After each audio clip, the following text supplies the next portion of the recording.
عليكم ورحمة الله وبركاته. أهلا بيكم حبايبي في مطبخ حبيبة للأكلات والحلويات. وحشتوني وحشتوني وحشتوني، توحشوني من الفيديو للتاني والله. النهاردة بقى قلت أعمل صينية بطاطس ني في ني، فقلت لازم أعملها معاكم.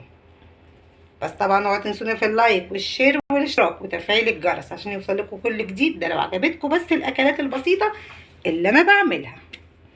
تمام؟ لايك اوعوا تنسوه والتعليق الجميل اللي أنا بحبه منكم.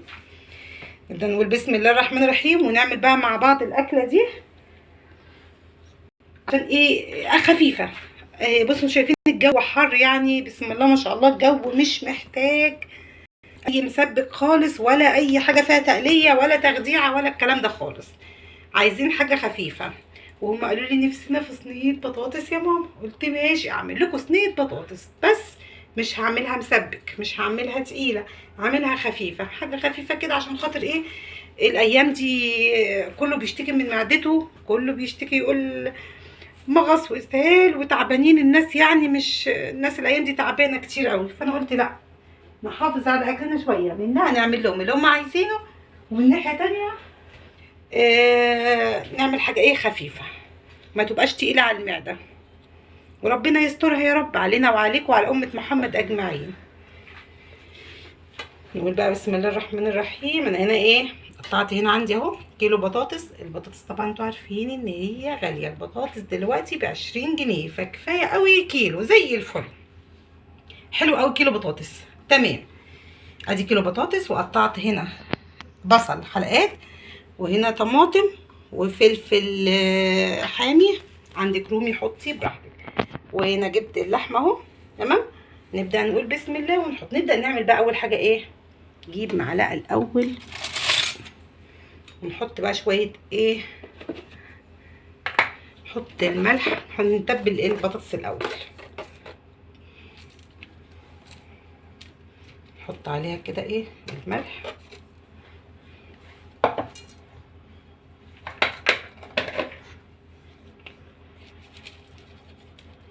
وهي فلفل اسمر. نزود الفلفل الاسمر شويه عشان الفلفل الاسمر بيديها طعم حلو اهو. نحط رشه بابريكا،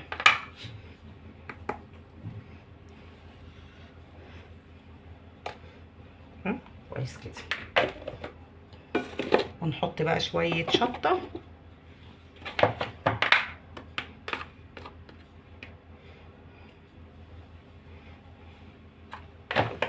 نرجعهم مكانهم تاني.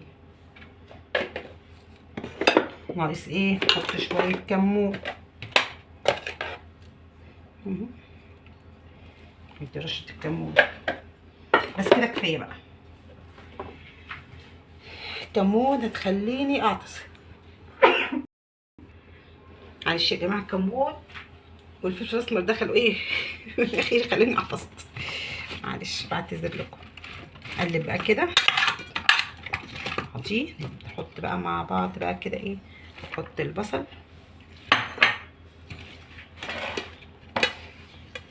والله انا بحب اقلب بايدي، بس في ناس تقول لك لا، يعني الواحد ايده احسن من اي معلقه. بس يلا ماشي، خليني اقلب بالمعلقه وخلاص. نحط بقى ايه الطماطم والفلفل،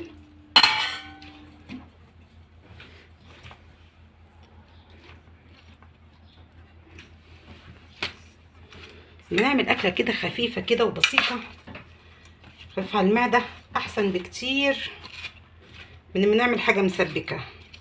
المسبك دلوقتي لا، انا كده مش مبسوطه. انا هقلب بايدي احسن عشان خاطر ايه، احس ان كل حاجه دخلت في بعضيها.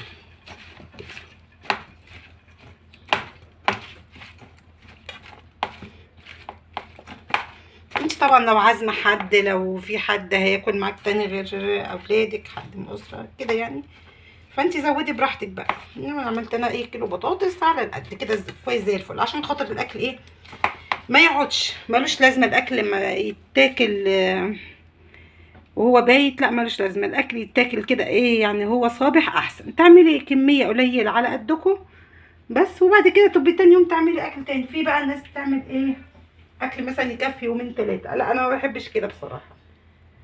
هو في ناس بتحب كده بس عادي، يا اذواق، كل واحد على حسب يعني. لان في ناس شغاله فبتعمل مثلا اكل بيقعد لها مثلا حوالي 3 4 ايام. في ناس بتعمل اكل للاسبوع وتحطه في التلاجة، ده اللي هم الناس اللي هم شغالين. انما طالما انت قاعده في بيتك فانت تعملي الاكل صابح يوم بيومه وما تكسليش، ده هيبقى احسن وافضل. نحط بقى اللحمه، انا هحطها دلوقتي ادخلها جواها خالص بقى كده. اللحمه بقى بتستوي ايه، ده الفريتو بقى بيستوي على الشمس كده، بيستوي على طول، ما بياخدش وقت خالص يعني، مش اي لحمه برضو تحطيها.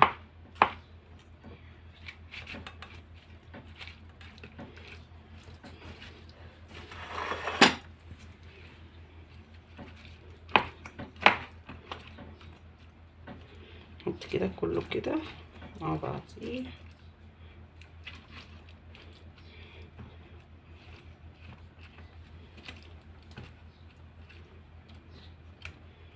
انتي بقى حابه تحطي بهارات لحمه، حابه تحطي 7 بهارات، حابه تحطي توابل تانية براحتك اللي انتي حباه تحطيه.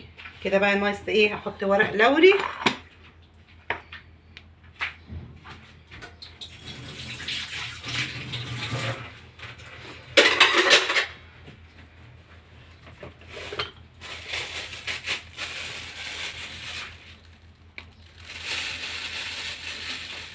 ورق اللوري انا بستخدمه في كل حاجه، انا بحب بجد، بقيت بحب ريحته في اي اكله.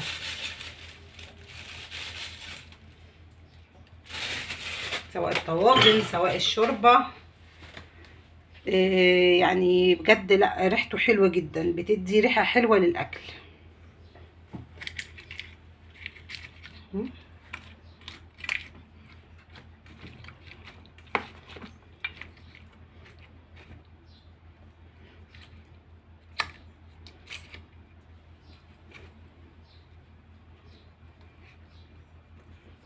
نحط بقى كده، ناقص ايه، ناقص نحط بس معلقه سمنه. نحط بقى معلقه سمنه بلدي كده عليها.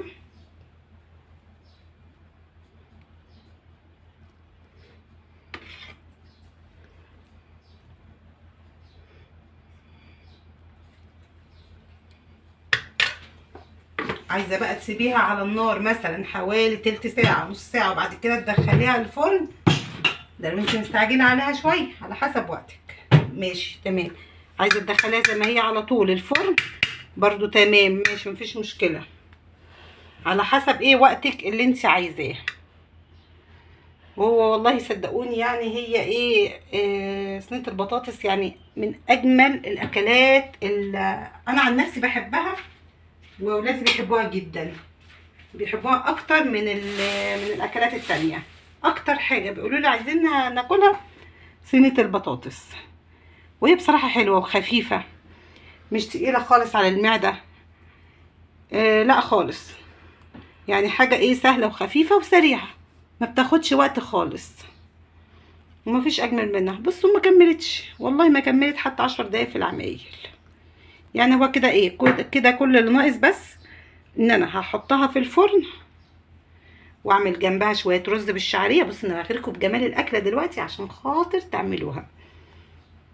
نعمل جنبها شويه رز بالشعريه كده حلوين، وكتر الشعريه، لما تكتري الشعريه بقى كمان وتحمريه كويس كده في الرز، يا نهار ابيض، وتصبي عليه مثلا سواء الميه وتحطي مرقه او تحطي الشوربه عليها الملح، لا ده تحطي الشوربه وتحطيش ملح حاجه بسيطه، لما تحطي مرقه وبرده ملح بسيط على حسب ما انت عايزه.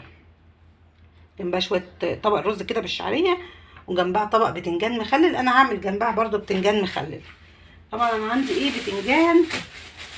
بتنجان ابيض، ما عنديش بتنجان اسمر.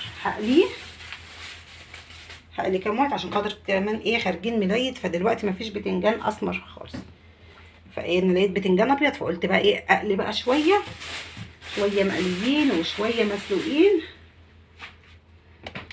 بصوا الجمال، في اجمل من كده اكله والله، هتبقى زي العسل.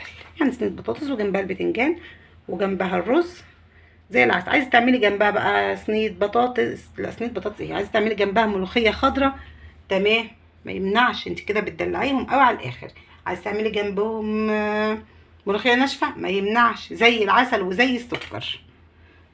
فانت بقى انت ايه، على حسب ذوقك وعلى حسب ما هم بيحبوه. يا رب بس الطريقه اللي انا عملتها تعجبكم، ولو عجبتكم ما تنسونيش في اللايك والشير والاشتراك وتفعيل الجرس عشان يوصل لكم كل جديد. ده لو عجبتكم الحاجات البسيطه اللي انا بعملها.